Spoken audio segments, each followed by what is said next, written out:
Hello বন্ধুরা, এই যে কাতলা মাছ। ও, একই সাইজ। একটা মাছ 150 গ্রাম হবে। জাস্ট দেখো, ও একই একই খাসি খাসি খাসি। দেখুন, এখানে লবণ হলুদ মাখানো আছে। মাছ ভাজা হচ্ছে।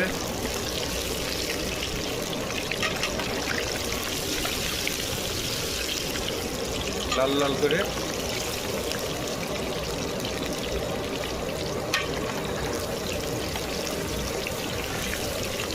ও, জাস্ট দেখো বন্ধুরা, কত সুন্দর লাগছে।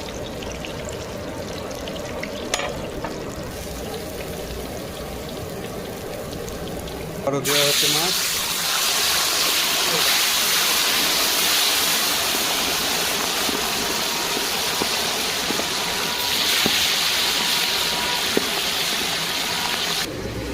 এই যে ভাজা করে দেখো, কত সুন্দর লাগবে। লাল লাল করে ভাজা হচ্ছে।